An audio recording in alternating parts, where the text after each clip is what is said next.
అది మీరు నమస్కారం చేస్తానన్నట్టు లేదు, ఒక్కసారి మిమ్మల్ని కొడతానన్నట్టుంది. ఎందుకంత భావన వ్యగ్రత అన్నాను. అంటే ఇవాళే నా జీవితానికి చిట్ట చివరి రోజు, నేను ఆత్మహత్య చేసుకోబోతున్నాను. నా మనస్సులో ఎప్పుడైనా శాంతి కలిగితే మీ ఉపన్యాసాల్లోనే కలిగేది. అందుకని మీకు ఒక్కసారి నమస్కారం చేసి ఆత్మహత్య చేసుకుందామని వచ్చాను. మీకు ఒక్కరికే చెప్తున్నాను, మీరు ఎవరికీ చెప్పకండి, సాయంకాలానికి నేను ఉండను అన్నది. నేను అడిగిపోయిన ఇది నాకు చెప్పాడు బాబని, అది నేను తర్వాత ఎడతాను ఆఫీస్కి, అవసరమైతే హాఫ్ డే సీఎల్ ఎడతాను, కూర్చోండి అని కూర్చోబెట్టాను. అంటే బాబా ఇలా మా ఇంటికి వచ్చేయమని ఆలోచమండి. కాబట్టి కూర్చుంటే ఏమి మీకు ఎందుకు కలిగింది ఈ బాధ? ఆయన ఏదో పాపం చాలా చెప్పుకొచ్చాడు ఏడుస్తూ.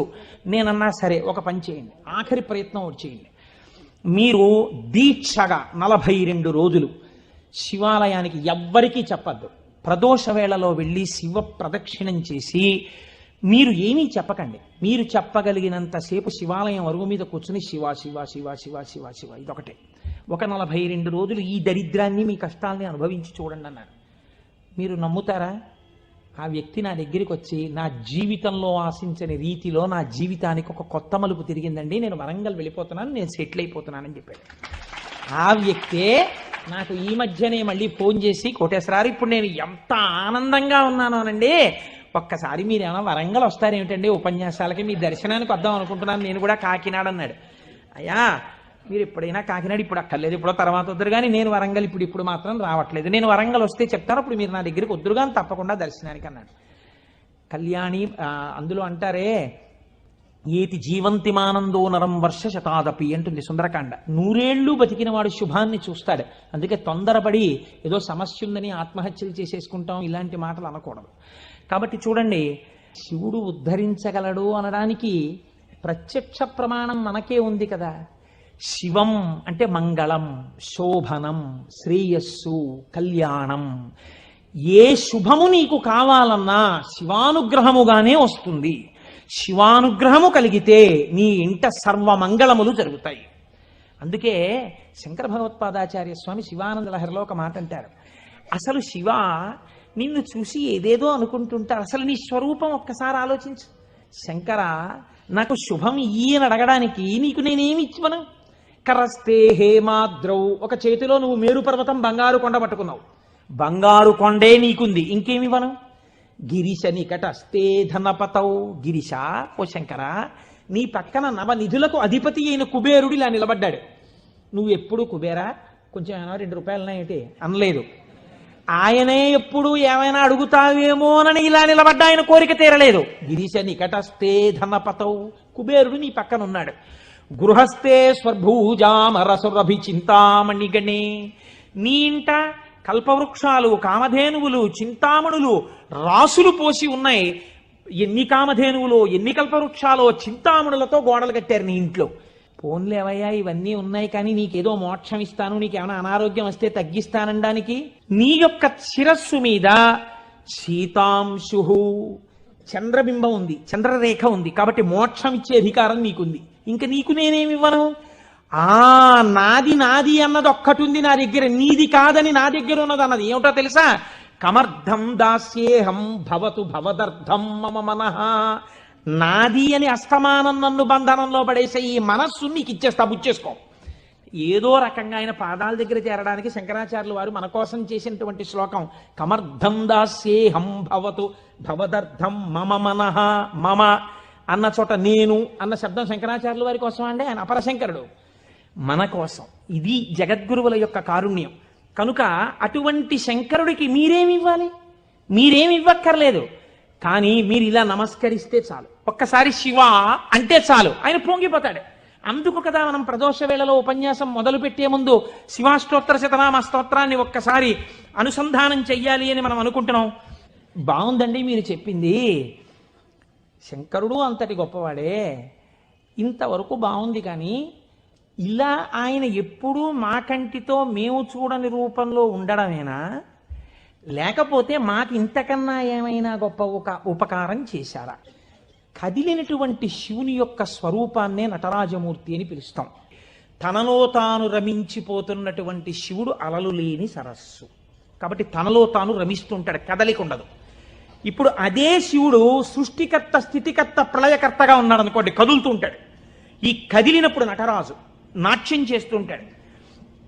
నటరాజు సృష్టి స్థితి ప్రళయకర్త అయి నటిస్తున్నప్పుడు పక్కన దగ్గరగా ఎవరైనా నిలబడతారా?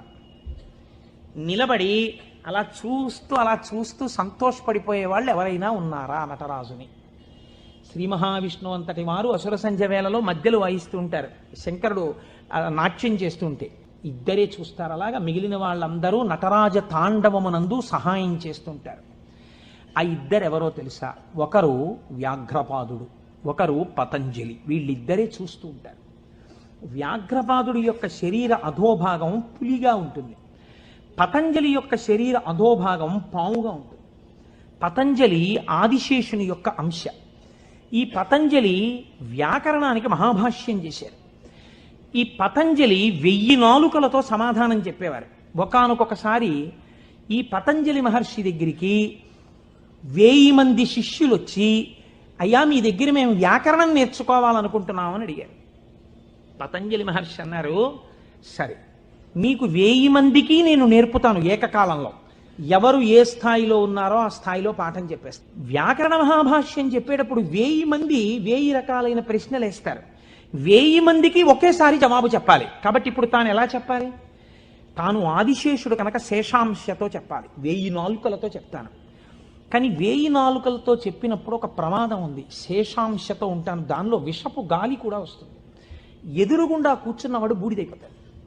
కాబట్టి తెర అడ్డం కడతాను. ఇది చిదంబరంలో జరిగిందండి యథార్థంగా. నేను ఒక తెర అడ్డం కట్టి లోపల నేను కూర్చుంటాను, మీరు బయట కూర్చోండి. మీరు ప్రశ్నలు అడుగుతూ ఉండండి, నేను చెప్పేస్తుంటాను 1000 నాలుకలతో. ఒక్క నియమం, 1000 నాలుకలతో నేను కష్టపడి 1000 మంది శిష్యులకు సమాధానం చెప్పడానికి కూర్చుని ఉండగా ఎవడైనా సరే నేను పాఠం పూర్తయిందనే లోపల లేచి వెళ్ళిపోతే వాడు బ్రహ్మరాక్షసుడైపోతాడని చెప్పి శాపం పెడుతున్నానన్నారు. 1000 మంది శిష్యులు కూర్చున్నారు.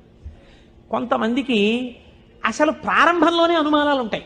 అలాంటి వాళ్ళు కూడా ఉంటారు. ఇప్పుడు ఇది మోక్షద్వారం, ఇందులో దూరితే మోక్షం వస్తుంది అన్నాం అనుకోండి, ఇది ఎవరు పెట్టారండి అంటాడు. వెంటనే వాడు వచ్చి అసలు ముందు తెలుసుకోవడం కన్నా అనుమానాలు ఎక్కువ. అక్కడే పతనం ప్రారంభం.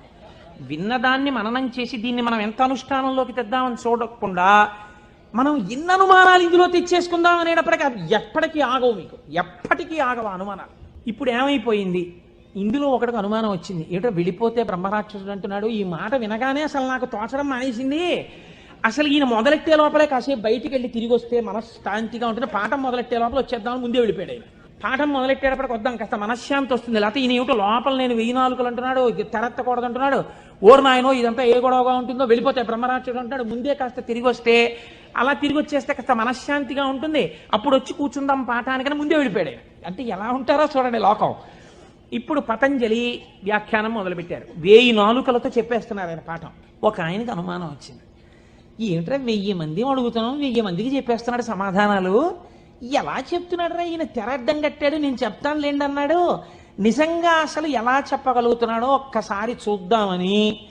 చూడండి, సేవ చేస్తున్నారు పరమాత్మకి అని తెరడ్డం పెడితే ముందు వరుసలో కూర్చున్నవాడు తెరెత్తి చూస్తుంటాడు. ఎంత తప్పది అంటే అది కూడా భక్తి. కాబట్టి అలా ఆ పతంజలి అటు కూర్చుని ఉండగా ఒక శిష్యుడు ఏం చేశాడంటే మెల్లిగా తెరెత్తాడు. తెరెత్తి చూశాడు. చూసేటప్పటికి విషపు గాలి వాడు ఒక్కడి మీదకే పెడుతుందా? ఈ 999 మంది బూడిదైపోయాడు. అట్నుంచి ప్రశ్న ఆగిపోయింది. ఆగిపోగానే పతంజలికి అనుమానం వచ్చింది, ఏదో జరిగిందని. ఆయన పాఠం ఆపి లేపి తెర తీసి చూశారు. బూడిద రాసులు ఉన్నాయి. అరేరే చచ్చిపోయారా 1000 మంది అనుకున్నారు. ఇంతలో పాఠం వినడానికి కొంచెం మనశ్శాంతితో వద్దామన్నవాడు వచ్చాడు. నువ్వు ఎక్కడికి వెళ్ళావురా అని అడిగాడు ఆయన. అది నేను చెప్తాను కానీ వీళ్ళు ఏంటంటే 999 బూడిద కుప్పలు ఏమిటండి అన్నాడు వాడు. వాడు బుర్ర మరీ పాడైపోయాడు. ఆయన అన్నారు, కంగారు పడకు, నేను ముందే చెప్పాను కదా తెరద్దని. ఎవడో ఎత్తాడు, బూడిదైపోయారు. ఎవడి నామస్మరణ వలన కేవలము శుభమే జరుగుతుందో వాడిని శివ అని పిలిచారు.